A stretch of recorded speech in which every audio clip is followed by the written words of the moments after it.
प्यारे बच्चों, आज की इस वीडियो में हम बात करने वाले हैं हॉर्टिकल्चर के बारे में। बीएससी एजी फर्स्ट सेमेस्टर उद्यान विज्ञान के बारे में बात करने वाले हैं। अब देखिए, कई सारे मैंने वीडियो ऑलरेडी बना कर रख दिया हूँ, ठीक है, और आपने देखा भी है। तो आज से हमारी जो क्लासेस स्टार्ट होगी वो रिवीजन के ऊपर चलेगी, ठीक है। किसके ऊपर? रिवीजन के ऊपर चलेगी। देखिए, जितने भी इंपॉर्टेंट टॉपिक्स है, horticulture, agronomy, genetics, biology, human value, extension, ठीक है, और उसके बाद comprehension communication skill in English, सभी विषयों का, मेट्रोलॉजी का साथ साथ भी मैं सभी विषयों का, ठीक है, इंपॉर्टेंट से वीडियो बनाकर रख दिया हूँ अपने चैनल पर। यदि आपने नहीं देखा तो आप लोग जाकर चेकआउट कर सकते हैं, ठीक है। देखिए प्यारे बच्चों, मैं आपसे यही एक रिक्वेस्ट करना चाहता हूँ कि आप ऑल इंडिया में कहीं से भी बिलोंग करते हो, अपने सभी दोस्तों के पास कम से कम शेयर करने की कोशिश करें, ठीक है। सभी दोस्तों के पास, ठीक है, सभी के सभी दोस्तों के पास शेयर करने की कोशिश करें। जितने भी ग्रुप, व्हाट्सएप ग्रुप है, फेसबुक है, ठीक है, हर जगह पर आप शेयर करने की कोशिश करें। कोई भी इश्यू नहीं होगा, ठीक है, आप लोग बस शेयर करते रहिएगा, ठीक है। इसके बाद देखिए, अब वीडियो को स्टार्ट करते हैं। अब देखिए, सबसे पहले परिभाषा से लेकर हम एंड तक चलेंगे, ठीक है, और वीडियो बहुत ही लंबी होने वाली है, ज़्यादा से ज़्यादा आधा 1 घंटा कम से कम ये वीडियो चलेगी, ठीक है। तो वीडियो को स्टार्ट करते हैं। देखिए, उद्यान विज्ञान की परिभाषा क्या होती है? सबसे पहले मैं आप लोगों को बताया हूँ कि आप यदि एग्रोनॉमी पढ़ रहे हैं तो उसमें आप लोगों को डिफिनेशन मालूम होना चाहिए कि एग्रोनॉमी का डिफिनेशन क्या है, ठीक है। इसकी उसके बाद इसका क्षेत्र कौन-कौन से है, ठीक है। तो इसके बारे में आप लोगों को मालूम होना चाहिए। इसका मीनिंग क्या होता है, ये भी आप लोगों को मालूम होना चाहिए। तो यह बातें जो हम आपको बता रहे हैं, ठीक है, यह हर वीडियो में आप लोगों को बताता हूँ कि हमेशा हर चीज़ का डिफिनेशन आपको मालूम होना चाहिए। जैसे ह्यूमन वैल्यू है, तो ह्यूमन वैल्यू किसे कहते हैं, इसकी परिभाषा याद मालूम होना चाहिए, ठीक है। तो इस प्रकार से, और इसका क्षेत्र कौन-कौन सा है, इसकी विशेषताएँ कौन-कौन सी है, ठीक है, इसके फादर कौन-कौन से हैं, ये बेसिक चीज़ें आप लोगों को मालूम होना चाहिए। तो परिभाषा देखें तो किसी विज्ञान की वह शाखा जिसके अंतर्गत फल, फूल एवं सब्जियों आदि का विस्तृत पूर्वक अध्ययन किया जाता है, तो इसे हम क्या बोलते हैं? उद्यान विज्ञान बोलते हैं। क्या बोलते हैं? उद्यान विज्ञान बोलते हैं, ठीक है। अर्थात किसी विज्ञान की वह शाखा जिसके अंतर्गत फल, फूल एवं सब्जियों आदि का अध्ययन करते हैं, तो उसे हम क्या बोलते हैं? हम उद्यान विज्ञान बोलते हैं, ठीक है। अथवा इसे उद्यानिकी के नाम से भी जाना जाता है। जी हाँ दोस्तों, जो हमारे उद्यान विज्ञान है, इसे उद्यानिकी के नाम से भी जाना जाता है, ठीक है। नेक्स्ट आपका आता है हॉर्टिकल्चर शब्द की उत्पत्ति लैटिन भाषा के शब्द से हुई है। देखिए, सबसे पहले मैं आपको बता देना चाहता हूँ कि देखिए, जिन शब्दों के पीछे कल्चर लगा होता है और जिन शब्दों के पीछे नॉमी लगा होता है, नॉमी जिसमें लगा होता है वो ग्रीक वर्ड होता है, और जिनमें कल्चर लगा होता है वो लेटिन वर्ड होता है। कौन सा वर्ड होता है? लेटिन वर्ड होता है, ठीक है। तो इस प्रकार से, तो हॉर्टिकल्चर जो हमारा वो एक लैटिन वर्ड है, ठीक है, और कौन कौन शब्दों से मिलकर बना है? वो हमारा बना है हॉर्टस और कल्चरा से मिलकर बना है। हॉर्टस का मतलब होता है गार्डन, ठीक है। तो गार्डन जो होता है, ठीक है, वो हमारा होता है कि इसमें देखिए, सबसे पहले गार्डन मतलब होता है बगीचा, ठीक है। उसका अर्थ होता है गार्डन का बगीचा, तो बगीचा का अध्ययन करना ही होता है, ठीक है, इस प्रकार से। तो नेक्स्ट आपका आता है ब्रांचेस ऑफ हॉर्टिकल्चर। तो हॉर्टिकल्चर की ब्रांचेस कौन कौन सी है, शाखाएं कौन कौन सी है, वेरी इंपॉर्टेंट है। तो मुख्य रूप से 4 शाखाएं हैं, ठीक है। तो पहला हमारा होता है पोमोलॉजी, जिसे बोलते हैं फल उत्पादन या फल विज्ञान, और दूसरा हमारा होता है ओलेरी कल्चर। तो देखिए, ओलेरी कल्चर जो हमारा सब्जी विज्ञान है, ठीक है, जो ओलेरी कल्चर है ये भी हमारा लैटिन वर्ड है। फ्लोरिकल्चर हमारा फूल विज्ञान को बोलते हैं, और ये भी हमारा एक लैटिन वर्ड है। और फूड कंजर्वेशन, ठीक है, जो फूड कंजर्वेशन है, तो इसे हम बोलते हैं फल प्रसंस्करण विज्ञान बोलते हैं। जैसे कि यदि हम टमाटर उगा रहे हैं, तो टमाटर के यदि उत्पादन में, ठीक है, अधिक हो रही है, ठीक है, यानी टमाटर का उत्पादन बहुत ज़्यादा हो रहा है, तो उसका क्या करेंगे? टमाटर का पाउडर बना देंगे, ठीक है। तो इसी के बारे में अध्ययन करते हैं, फल परीक्षण का परिरक्षण विज्ञान के अंतर्गत करते हैं। तो जो पोमोलॉजी हमारा है, ये हमारा कौन सा वर्ड है? ये हमारा ग्रीक एंड लैटिन दोनों वर्ड है, ये अपवाद है, लेकिन ज़्यादातर जो हमारा पोमो है, जो पोमो हमारा, ये हमारा लैटिन है। और हमारा जो लॉजी है, ठीक है, लॉजी हमारा है, तो ये हमारा कौन सा वर्ड है? ये हमारा ग्रीक वर्ड है, ठीक है। कौन सा वर्ड है? ग्रीक वर्ड है, ठीक है। तो अब समझ गए होंगे, तो पोमोलॉजी क्या है? ये 2 शब्दों से मिलकर बना है, पहला पोमो और दूसरा लॉजी। पोमो का मतलब होता है फल, और लॉजी का मतलब अध्ययन। तो इस प्रकार के फल कल्टीवेशन या स्टडी को क्या बोलते हैं? पोमोलॉजी बोलते हैं, ठीक है। तो ये बेसिक चीज़ें हैं। ओलेरी कल्चर को आप लोग जानते होंगे क्या बोलते हैं, ठीक है। तो ओलेरी कल्चर देखिए, ये 2 शब्दों से मिलकर बना है, ओलेरिस, ठीक है। क्या होता है? ओलेरिस और कल्चर। तो ओलिस का मतलब होता है सब्जी और कल्चर का मतलब होता है कल्टीवेशन, यानी कि सब्जियों की खेती करना ही हमारा क्या कहलाता है, ओलेरीकल्चर। फ्लोरीकल्चर यही है, जैसे फ्लावर और फ्लोरिस एंड कल्चरा से मिलकर बना है, ठीक है। तो फ्लोरिस का मतलब होता है फूल और कल्चरा का मतलब होता है खेती करना, यानी कि फूलों की खेती करना ही हमारा क्या कहलाता है, फ्लोरीकल्चर कहलाता है। इसके बाद फ्लोरीकल्चर में दो शाखाएं हैं, ठीक है। फ्लोरीकल्चर की दो शाखाएं हैं हमारी। पहला हमारा आता है कॉमर्शियल प्लांट और दूसरा आता है ऑर्नामेंटल प्लांट। तो ये एग्जाम में बहुत बार पूछा जाता है। इसके अंतर्गत फ्लावर प्लांट का कल्टीवेशन कॉमर्शियल, ठीक है, कॉमर्शियल में इनकम या, ठीक है, इनकम के लिए हम समझ लीजिए प्रयोग करते हैं, तो इसी को क्या बोलते हैं, कॉमर्शियल फ्लावर बोलते हैं, ठीक है। नेक्स्ट आपका आता है ऑर्नामेंटल। तो ऑर्नामेंटल से क्लियर हो जाता है इसके अंतर्गत, ठीक है, इसके अंतर्गत फ्लावर प्लांट को सजावट के लिए प्रयोग किया जाता है। किसके लिए, सजावट के लिए प्रयोग किया जाता है। और जो हमारा कॉमर्शियल प्लांट था ये हमारा किसी धन के उत्पादन के लिए, ठीक है, धन की प्राप्ति के लिए हम उगाते हैं।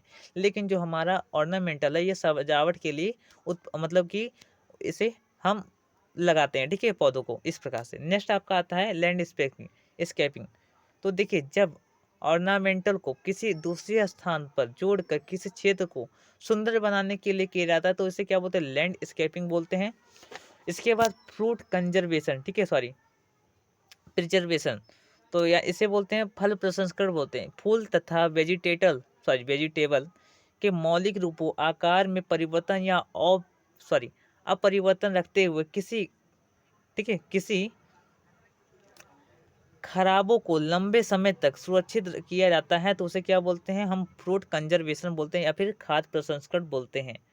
तो फल क्या होता है हमारा, देखिए, विकसित और परिपक्व ओवरी को ही हम फल बोलते हैं। सब्जी क्या होता है, ठीक है, हर्बेसियस प्लांट यानी शाकीय पौधों का कोई भी भाग जिसे हम मुख्य रूप से पका कर खाते हैं तो उसे हम वेजिटेटिव बोलते हैं। क्या बोलते हैं, वेजिटेटिव बोलते हैं। फ्लावर क्या होता है, एक जटिल मिश्रण, ठीक है, एक जटिल मिश्रण जो विभिन्न प्रकार के, ठीक है, मॉर्फोलॉजिकल जैसे सिपल, ठीक है, पेटल, ठीक है, इस प्रकार से नेस्ट, ठीक है, तो उसे हम क्या बोलते हैं, हम फ्लावर बोलते हैं।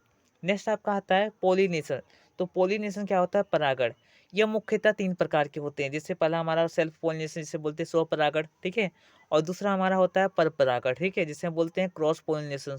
इसके बाद हमारा होता है ओपन क्रॉस पोलिनेशन, यानी कि इसमें दोनों प्रकार के परागण आते हैं, स्वपरागण और परपरागण दोनों आते हैं, ठीक है। इसके बाद हम पोलिनेटर के बारे में देखें, पोलिनाइजर के बारे में देखेंगे। संपूर्ण जानकारी आज की इस वीडियो में देखेंगे। समझ लीजिए कि ये हमारे जो क्लास चलने वाला है ये महा मैराथन क्लास चलने वाला है, ठीक है, बहुत ही समय तक चलेगा क्लास। आप लोग उस वीडियो को लाइक करें और चैनल को सब्सक्राइब करें और ज़्यादा से ज़्यादा शेयर करने की कोशिश करें, क्योंकि इसी प्रकार से वीडियो मैं हर समय लाता रहता हूँ, ठीक है।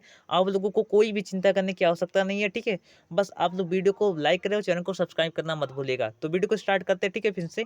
तो देखिए, इसके बाद डिफिनेशन एंड पोलिनेशन, ठीक है, डिफिनेशन ऑफ पोलिनेशन, यानी कि हम जो हमारा परागण है इसकी हम परिभाषा देखेंगे। तो देखिए, किसी पुष्प के परागकणों को उसी पुष्प या उसी जाति के किसी अन्य पुष्प के परागकणों के वर्तिकांग तक पहुंचाने की क्रिया को परागण बोलते हैं। लेकिन शॉर्टकट में देखा जाए तो पोलीग्रेन को यानी परागण को, ठीक है, एंथस से स्टिग्मा तक पहुंचाने की क्रिया को क्या बोलते हैं, पोलिनेशन बोलते हैं। इसके बाद सेल्फ पोलिनेशन क्या होता है हमारा, जब एक पुष्प का पोलन ग्रैन, ठीक है, पॉलीग्रेन सभी पुष्प के स्टिग्मा तक पहुंचाया जाता है, ठीक है, सभी फूल के, ठीक है, सभी फूल के स्टिग्मा तक पहुंचाया जाता है तो उसे हम क्या बोलते हैं, सेल्फ पोलिनेशन कहते हैं। जैसे एग्जांपल के लिए टोमेटो, ठीक है, लेडी फिंगर यानी भिंडी, ब्रिंजल माने बैंगन, ठीक है, और यानी कि इसका मतलब टमाटर, भिंडी और बैगन, ठीक है, इस प्रकार से। तो ये हमारे किसके अंतर्गत आते हैं, स्वपरागण यानी सेल्फ पोलिनेशन के अंतर्गत आते हैं।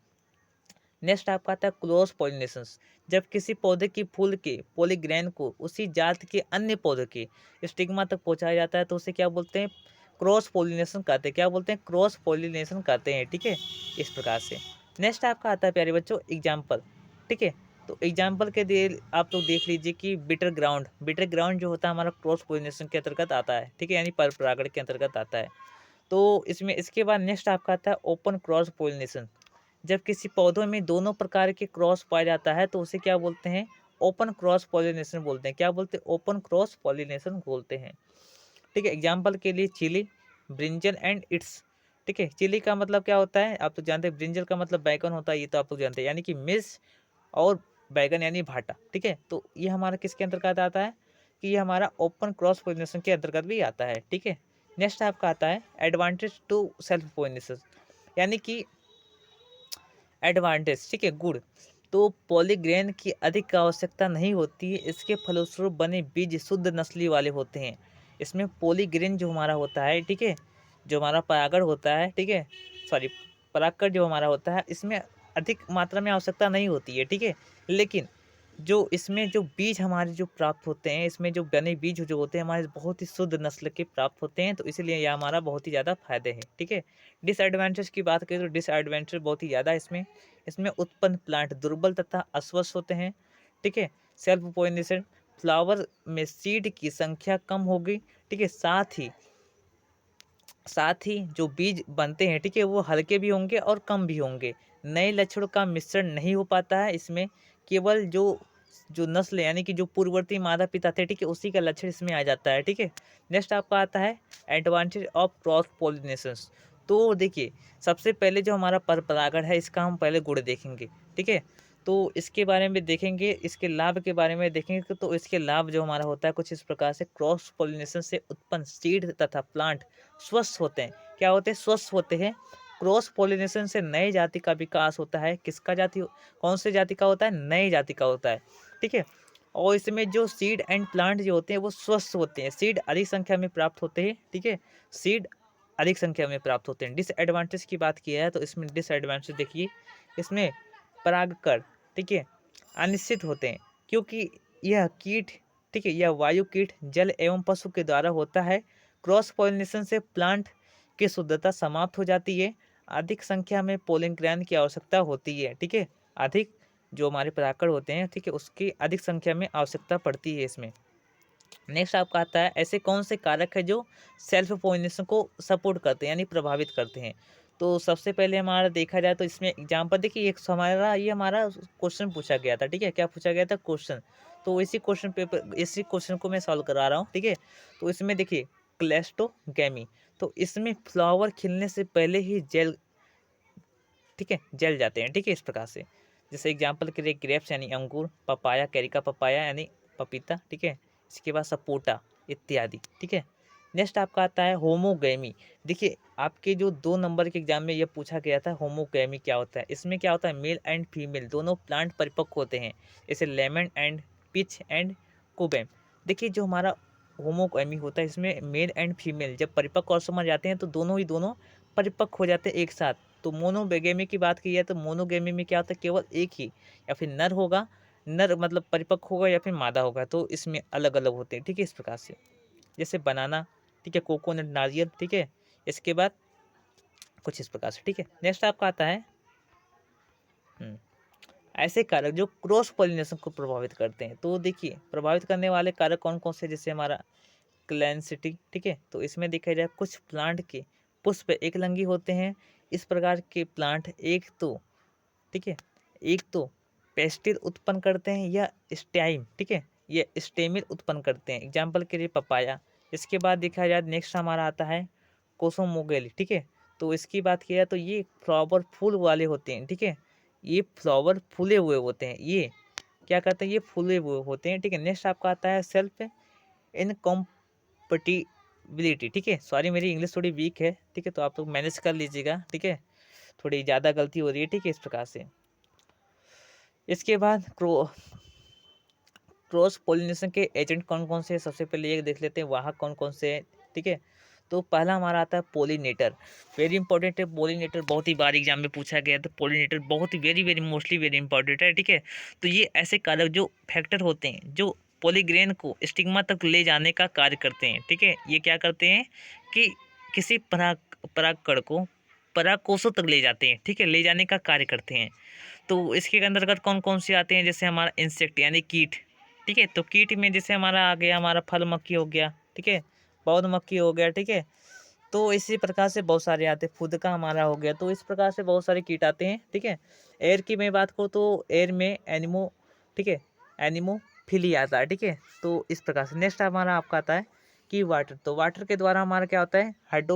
ले आता है, ठीक है। नेक्स्ट आता है एनिमल्स। तो एनिमल्स में जैसे हमारा आ गया कि जैसे जो जो जीव जंतु होते हैं, तो जीव जंतु में कोई भी पकड़ लीजिए, जैसे हमारा कुत्ता बिल्ली कोई भी हो, ठीक है, तो वो हमारे वाहक होते हैं परागण के लिए, ठीक है, कारक होते हैं। नेक्स्ट आपका आता है पोलिनाइजर।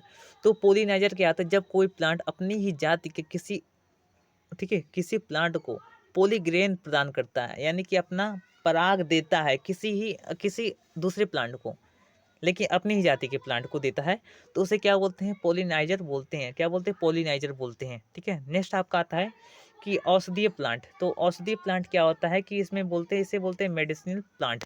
तो इसमें 2 नंबर का पूछा जा सकता है कि मेडिसिनल प्लांट क्या होते हैं। तो वे सभी प्लांट जो अधिक मात्रा में सेकेंडरी मेटाबॉलिक, ठीक है, जो सेकेंडरी मेटाबॉलिट रखते हैं और जिसका उपयोग मुख्यतः स्वास्थ्य के निर्माण में, दवाइयों के निर्माण में किया जाता है, ठीक है, स्वास्थ्य को बनाए रखने के लिए या फिर दवाइयों के निर्माण के लिए किया जाता है, तो ऐसे प्लांट को क्या बोलते हैं, मेडिसिनल प्लांट बोलते हैं।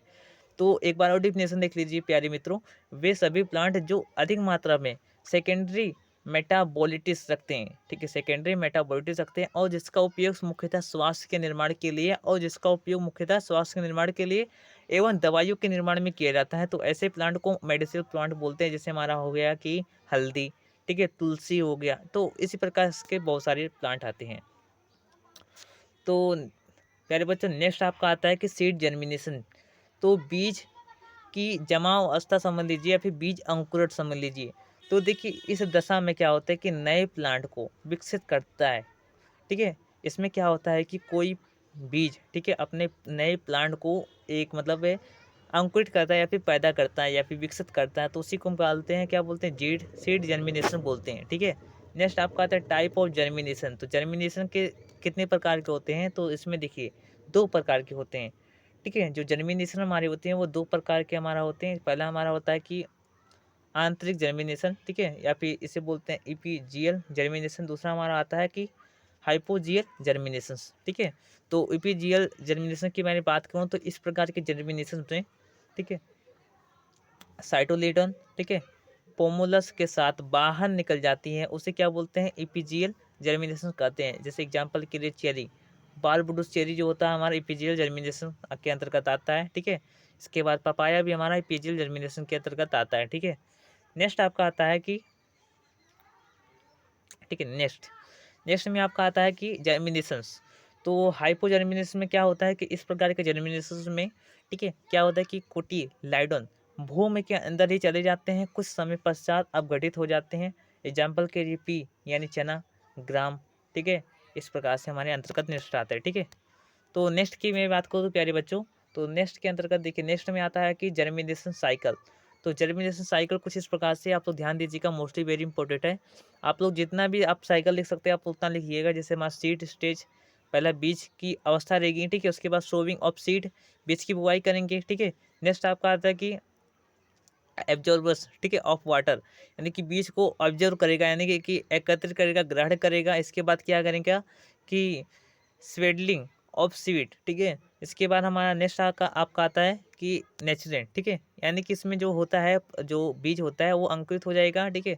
इसके बाद क्या करेगा कि इसी प्रकार से नेक्स्ट सारे बहुत सारी साइकिल दिया गया, आप लोगों को पीडीएफ में दे दूंगा, अच्छे से आप लोग पढ़ लीजिएगा। नेक्स्ट आपका आता है फैक्टर ऑफ सीड जर्मिनेशन, यानी कि सीड जर्मिनेशन को प्रभावित करने वाले कारक। तो फर्स्ट आपका आता है वाटर, तो वाटर बहुत ही ज़्यादा प्रभावित करता है। तो दूसरा आपका आता है टेम्परेचर, तीसरा आपका आता है कि मेडियर ऑक्सीजन, ठीक है। तो देखिए सबसे पहले वाटर की मैं बात करूँ तो वाटर जो होता है, जैसे कि यदि वाटर उसी समय पर नहीं मिल पा रहा है, ठीक है, या फिर बीच में वाटर की कमी है, नमी की कमी है, मॉइस्चर की कमी है, ठीक है, तो क्या कहता है, जर्मिनेशन नहीं हो पाता है। यदि देखिए सबसे पहले जर्मिनेशन के लिए, ठीक है, वाटर तो ज़रूरी है ही, और साथ ही साथ हमारा टेम्परेचर यानी तापमान भी ज़रूरी है।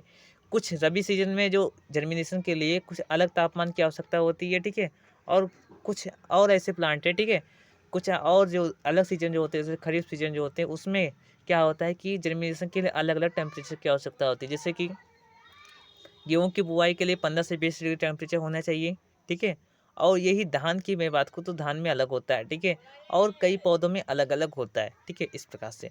इसके बाद ऑक्सीजन, तो देखिए सबसे पहले जर्मिनेशन के लिए ऑक्सीजन भी आवश्यक है, ठीक है? ऑक्सीजन भी मिलना चाहिए उसे, ऐसा नहीं कि उसे ऑक्सीजन ही ना मिले। अगर ऑक्सीजन नहीं मिला तो वो क्या करेगा कि मतलब अपना जर्मिनेशन नहीं देगा, ठीक है? यानी रोक देगा, वो बुरा मान जाएगा, इसलिए वो रोक देगा, ठीक है? तो इस प्रकार से इससे तात्पर्य है कि देखिए सबसे पहले बीज की सुसुप्ता, सीड डोर्मेंसी क्या होता है? तो सीड डोर्मेंसी वेरी इंपॉर्टेंट है। सीड डोर्मेंसी आप लोगों को हॉर्टिकल्चर में मिल ही रहा है, और साथ ही साथ एग्रोनॉमी में, हेरिटेज में, इसी प्रकार से सभी में मिलेगा, ठीक है? तो देखिए सबसे पहले ध्यान दीजिएगा कि इससे तात्पर्य है कि सीड की इस अवस्था से, ठीक है, इस अवस्था में क्या होता है कि सीड को सभी पर्यावरणीय अनुकूल दशाएं मिलने के बावजूद भी इसका अंकुरण जर्मिनेशन नहीं हो पाता है, ठीक है? जैसे कि जो बीज को अंकुरित होने के लिए जितने भी आवश्यक चीज होते हैं, ठीक है, वो सभी चीज मिल रहा है।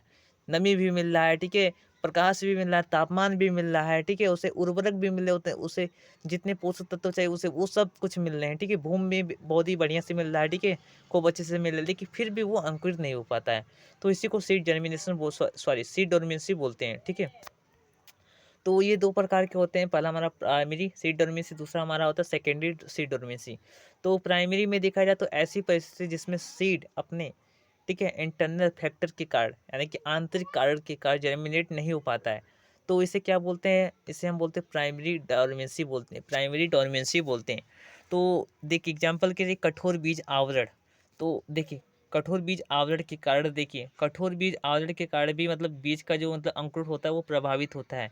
इसमें इन्होंने गलत लिखा है, ठीक है, इसमें लिखा गया इंटरनल फैक्टर, तो इंटरनल फैक्टर माने आंतरिक कारण, परंतु ये बाहरी कारण की पूछा जा रहा है ना, तो बाहरी कारण में आता है हमारा क्या आता है, कठोर बीज आवरण।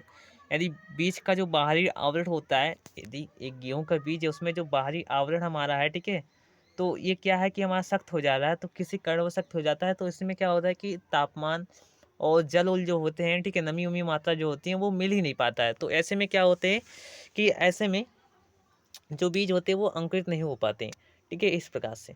नेक्स्ट आपका सेकेंडरी सीड जर्मिनेशन, सीड डोर्मिनेशन, डोर्मेंसी, ठीक है।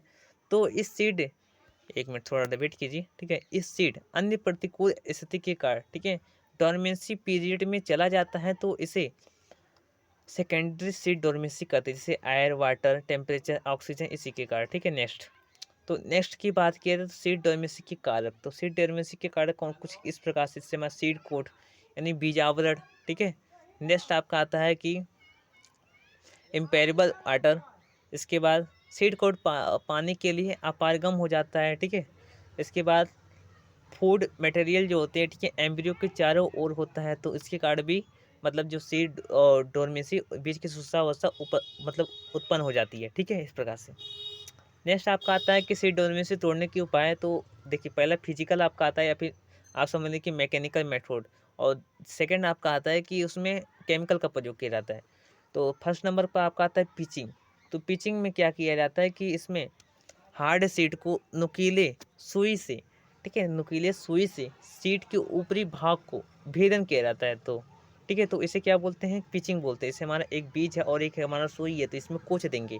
कोच देने से क्या होगा कि इसमें छेद हो जाएगा, और जो तह रहेगी, ठीक है, उसमें जो बीज रहेगा वो आवश्यकता अनुसार अपना जल भी ले पाएगा, ठीक है, और हवा भी आ जाएगा, इस प्रकार से। नेक्स्ट आपका आता है चिपिंग, ठीक है, ये हमारा पिचिंग था, और इसके बाद चिपिंग आता है। तो तेज धार वाले चाकू से क्या करते हैं कि, एक मिनट ऐसे, ठीक है, तेज धार वाले चाकू से क्या करते हैं हम कि उसे काटते हैं, ठीक है, एक किनारे वो छिल देते हैं या फिर काट देते हैं, तो उसी को क्या बोलते हैं, चिपिंग बोलते हैं। तो पिचिंग एंड चिपिंग के बारे में आप लोग अच्छे से जान गए होंगे, ठीक है। नेक्स्ट आपका आता है रूबिंग।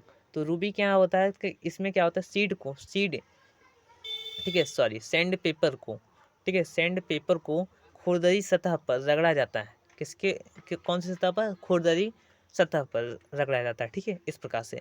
नेक्स्ट आपका आता है स्केरिफिकेशन। तो स्केरिफिकेशन में क्या करते हैं कि हार्ड सीड कोड को तोड़ने की प्रक्रिया को, ठीक है, क्या बोलते हैं, हमारा स्केरिफिकेशन कहते हैं, यानी कि जो कठोर बीज के आवरण जो होते हैं उसे जो तोड़ते हैं, ठीक है, किसी अनुसार यदि उसे हम घिस दे रहे हैं, ठीक है, तो उसे हम क्या बोलेंगे, स्केरिफिकेशन बोलेंगे। नेक्स्ट आपका आता है फिजिकल कंडीशन। तो फिजिकल कंडीशन में जैसे हमारा ड्राई स्टेज, कुछ फसलों में सीड की डोर्मेंसी जो होती है कम अवधि की होती है। ऐसी फसलों के डोर्मेंसी को कुछ समय के लिए स्टोर करके तोड़ा जाता है, जिससे सीड डोर्मेंसी जो होती है समाप्त हो जाती है। नेक्स्ट आपका आता है कि स्ट्रेटिफिकेशन, तो इसमें कुछ रसायनों का प्रयोग कर देते हैं, ठीक है, और कुछ मतलब तापमान का, टेम्परेचर का भी प्रयोग कर देते हैं, ठीक है, इस प्रकार से। अब केमिकल मेथड की बात की है तो केमिकल मेथड में कुछ रसायन जैसे हमारा आ गया कि सांद्र तनु HNO3 हो गया, ठीक है। इसके बाद हमारा फास्फोरिक एसिड हो, हमारा H3PO4 हमारा हो गया, ठीक है। तो इस प्रकार से रसायन का प्रयोग करते हैं, ठीक है, सीड की जर्मिनेशन को तोड़ने के लिए, ठीक है, इस प्रकार से। नेक्स्ट आपका आता है इम्पोर्टेंस, ठीक है, यानी इम्पोर्टेंट स्कोप। तो देखिए महत्व देख लेते हैं सबसे पहले, बागवानी का महत्व क्या है भारत में। ये इम्पोर्टेंट है, वेरी इंपॉर्टेंट है, ठीक है। तो इसके बारे में देख लेते हैं सबसे पहले। तो भारत में बागवानी फसलों की कृषि में बागवानी फसलों के उत्पादन का प्रतिशत हिस्सा 33% हो गया है कृषि एवं संबद्ध गतिविधियों में, ठीक है। बागवानी के लिए योजना परिव्यय की हिस्सेदारी, ठीक है, हिस्सेदारी जो योजना के दौरान 3.9% थी, वो 12वीं योजना के दौरान क्या कितना परसेंट हो गया था, 4.6% हो गया था।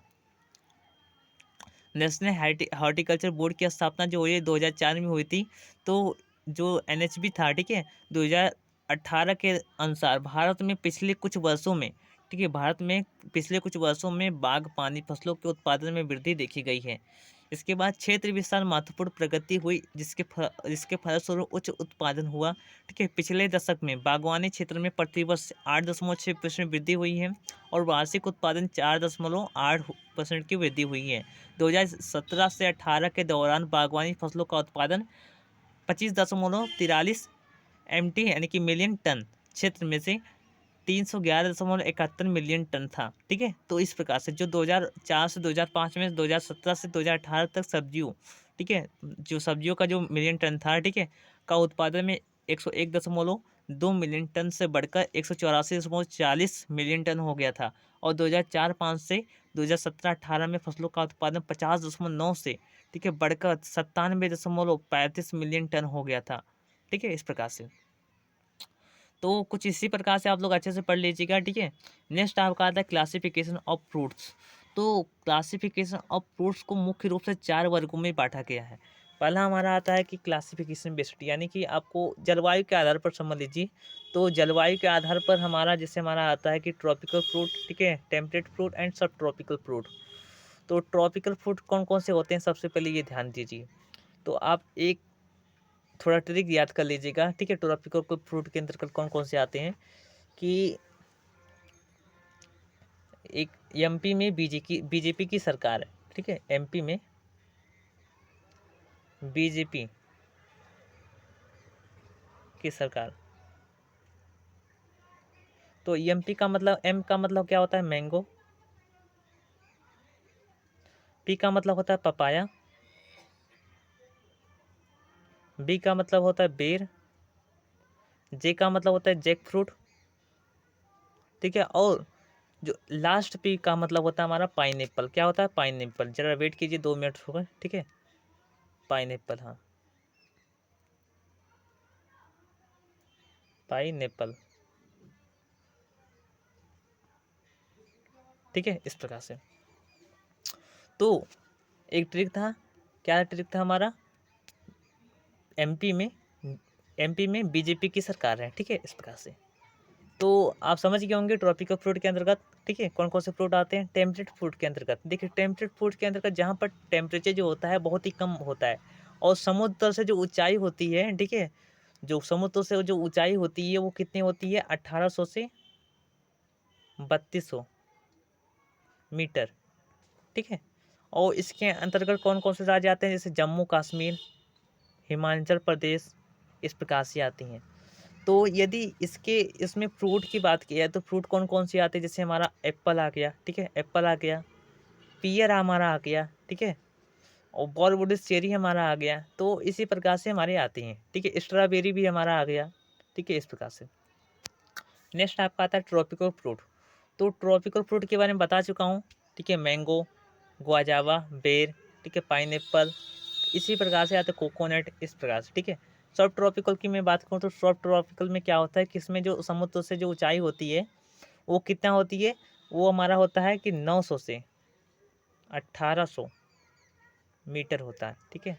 और यदि यदि मैं राज्य की मैं बात करूं तो राज्य में देखिए राज्य कौन कौन से राज्य आते हैं। जैसे हमारा हो गया कि कौन कौन से, एक मिनट, सब ट्रॉपिकल के अंतर्गत हमारा आता है पंजाब, यूपी, राजस्थान,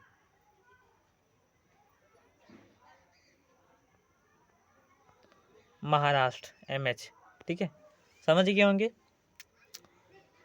अब इसमें एक और मतलब एक ट्रिक है, यदि आप फ्रूट को याद करना चाहते हो तो फ्रूट को याद करने का कौन सा ट्रिक है मैं आपको बता देना चाहता हूँ कि डीएसपी ने, ठीक है, या फिर डीएसपी ने, ठीक है,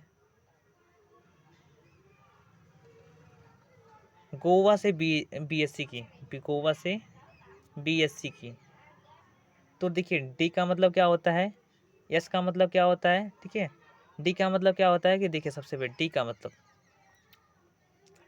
तो डी का मतलब होता है डेट पाल्म होता है। एस का मतलब क्या होता है कि सिट्रस होता है, क्या कौन सा होता है, एस का मतलब नींबू होता है, ठीक है। और पी का मतलब क्या होता है, पी का मतलब हमारा पाइनएप्पल होता है, ठीक है, इस प्रकार से। या फिर फालसा आप समझ सकते हैं। जी का मतलब होता है ग्वाजावा होता है, और ओ का मतलब ऑरेंज होता है। ए का मतलब क्या होता है कि ए का मतलब कुछ होता है, ठीक है। और बी का मतलब क्या होता है बारबडोस चेरी होता है, ठीक है, इस प्रकार से। और यस का मतलब सिट्रस होता है। तो इस प्रकार से तो क्लासिफिकेशन बेसिस में देखा जाए तो क्लाइमेट्रिक फ्रूट होते हैं, ठीक है। सबसे पहले ध्यान दीजिएगा, फलों के पकने के आधार पर फलों को दो प्रकार में बांटा गया है। जैसे पहला हमारा आता है कि क्लाइमेट्रिक फ्रूट, ऐसे फल जो पकने के बावजूद भी पकते हैं तो उसे क्या बोलते हैं, क्लाइमेट्रिक फ्रूट बोलते हैं, ठीक है। और इसके अंतर्गत कौन कौन से आते हैं, जैसे हमारा हो गया आम हो गया, ठीक है, जैसे आम, पपीता, तो इसी प्रकार से बहुत सारे आते हैं, ठीक है। और नॉन क्लाइमेट्रिक की मैं बात करूँ, ठीक है, तो नॉन क्लाइमेट्रिक की मैं बात करूँ तो नॉन क्लाइमेट के अंतर्गत वे ऐसे फल आते हैं जो पकने के बाद नहीं पकते यानी बेकार हो जाते हैं, जैसे जामुन, बेर आदि, ठीक है। दो दो आप नाम याद कर लीजिएगा, ठीक है, बेर और जामुन, ठीक है, इस प्रकार से। नेक्स्ट बात कर रहे हैं हम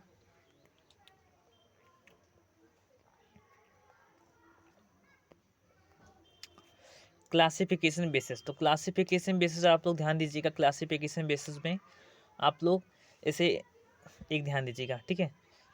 आप पोम फसलें, ठीक है, प्रोम फ्रूट, ठीक है, बेरी फ्रूट, इसके बाद ड्रोन फ्रूट, ठीक है, इसी प्रकार से बहुत सारे हैं। तो इसके बारे में देख लेते हैं। सबसे पहले तो देखिए पोम फ्रूट के अंतर्गत आते हैं एप्पल एंड बेर, ठीक है, इसी प्रकार से। और बेरी फ्रूट के अंतर्गत आते हैं ऐसे फ्रूट, ठीक है, जिनके अंतर्गत बीज पाए जाते हैं, जैसे हमारा बनाना, सॉरी बीज नहीं पाए जाते हैं, ठीक है, तो उसी को बोलते हैं बेरी फ्रूट, जैसे बनाना, पपाया, ग्रेप्स, ठीक है, इसी प्रकार से। तो ड्रूप फ्रूट ऐसे फ्रूट होते हैं, ठीक है, जिसके अंतर्गत गुठलियाँ पाई जाती है, ठीक है, तो उसे क्या बोलते हैं, ड्रूप फ्रूट बोलते हैं, ठीक है। जैसे हमारा आम हो गया, ठीक है, कोकोनट हो गया, हमारा ब्लैकबेरी हो गया, कॉफ़ी हो गया, ठीक है, इसी प्रकार से चेरी हो गया। इसके बाद हेस्पररिंडम, तो जैसे हमारा संतरा हमारा है, तो संतरा में इसी प्रकार से होते हैं ना, तो इसी को क्या बोलते हैं हम, हेस्पररिंडम फ्रूट बोलते हैं, ठीक है। नट फ्रूट की मैं बात करूँ तो जैसे हमारा अखरोट हो गया, लीची हो गया, तो ये सब क्या किसके अंतर्गत आते हैं, नट फ्रूट के अंतर्गत आते हैं। कैप्सूल की मैं बात करूँ तो कैप्सूल के अंतर्गत ऐसे आंवला हमारा आ गया, ठीक है, इसके बाद कैरम्बोला आ गया हमारा, ठीक है, इसी प्रकार से बहुत सारे आते हैं। और सेरेसिस फ्रूट की मैं बात करूँ तो ऐसे फ्रूट जिसे हम मुंह में रखने पर क्या होते हैं कि वो गल जाते हैं तुरंत, ठीक है, जैसे हमारा अंगूर हो गया, ठीक है, संतरा हो गया, तो इसी प्रकार से बहुत सारे हैं, ठीक है। नेक्स्ट आपका आता है क्लासिफिकेशन बेस्ड ऑन कंट्री वजन ऑफ ग्राउंड। तो इसमें देखिए सबसे पहले जो फलों को खाने के आधार पर, जैसे कि हम किसी फल का हम आंतरिक भाग खाते हैं, किसी फल का हम मध्य भाग खाते हैं, किसी भाग का हम किसी फल का हम क्या खाते हैं कि संपूर्ण खाते हैं, ठीक है। जैसे हमारा बेर जो हमारा, तो उसका हम क्या खाते हैं कि अंतः और बाह्य फलवृत्ति दोनों खाते हैं, लेकिन ठीक है, सॉरी, मध्य फलवृत्ति एवं बाह्य फलवृत्ति खाते हैं, लेकिन अंतः फलवृत्ति जो बीच में होता है, ठीक है, जो गुठलियों के रूप में पाया जाता है, इसे हम नहीं खाते हैं। तो इसी को क्या बोलेंगे हम, तो बेर बेर जो हमारा है उसका खाए जाने वाला भाग कौन कौन सा, मध्य फल वित्तीय एवं बाह्य फल वित्तीय है। ठीक है, इसी प्रकार से अब नेक्स्ट बात की है तो देखिए प्रकाश संश्लेषण के अनुसार दिया गया इसमें फोटो पीरियड रिक्वायरमेंट के अनुसार देखिए 3 प्रकार में बांटा गया है। जैसे हमारा short day plant, long day plant, इसके बाद डे न्यूट्रल प्लांट। तो शॉर्ट डे प्लांट में ऐसे प्लांट होते हैं, ठीक है, जिसमें क्या करते हैं कि इसमें शॉर्ट डे प्लांट में 12 घंटा, ठीक है, 12 घंटा से कम प्रकाश की आवश्यकता होती है तो उसे शॉर्ट डे प्लांट्स बोलते हैं। लेकिन लॉन्ग डे प्लांट की भी बात करूँ तो इसमें बहुत ही ज़्यादा प्रकाश की आवश्यकता होती है। ठीक है, तो इसी को लॉन्ग डे प्लांट बोलते हैं। और डेड न्यूट्रल प्लांट की मैं बात करूँ तो डेड न्यूट्रल प्लांट में कोई भी प्रभाव नहीं होता है, मतलब कोई भी प्रकाश की आवश्यकता नहीं होती, कोई भी इफेक्ट नहीं होता। जैसे पपाया हमारा गुआजावा हो गया, हम इसके बाद बनाना हमारा हो गया, तो इसके अंतर्गत ये कौन कौन से आ गए थे, तो ये हमारे जो है हमारे डे न्यूट्रल के अंतर्गत आते हैं। ठीक है, इस प्रकार से नेक्स्ट आपका आता है प्यारे बच्चों क्लासिफिकेशन और वेजिटेटिव। कुछ देखिए सबसे पहले आप लोग ध्यान दीजिएगा, तो जैसे हमारा आता है वीट, ठीक है, तो वीट जो हमारा होता है ट्रिटिकम एस्टिकम, इसका वैज्ञानिक नाम है, ठीक है, बॉटनिकल नेम है। इसमें क्रोमोसोम्स की नंबर कितनी पाई जाती है, 42 पाई जाती है।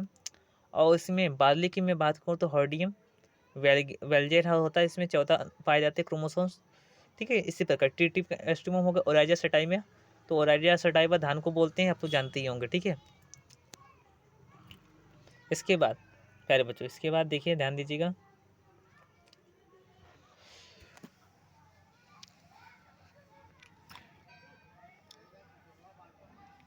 ये सब हो गया हमारा। ठीक है, आज आप लोगों को संपूर्ण, ठीक है, आज आप लोगों को संपूर्ण हॉर्टिकल्चर आप लोगों को पढ़ाऊंगा, आप लोग को चिंता करने की आवश्यकता नहीं है। ठीक है, इसी प्रकार से बस वीडियो को लाइक करें, चैनल को ज़्यादा से ज़्यादा शेयर करने की कोशिश करें और चैनल को सब्सक्राइब करना मत भूलिएगा। ठीक है, बस तो इसके बाद प्यारे बच्चों 1 मिनट आपको बता देना चाहता हूँ। ठीक है, थोड़ी ज़्यादा वेट कीजिए, थोड़ा 2 मिनट। ठीक है,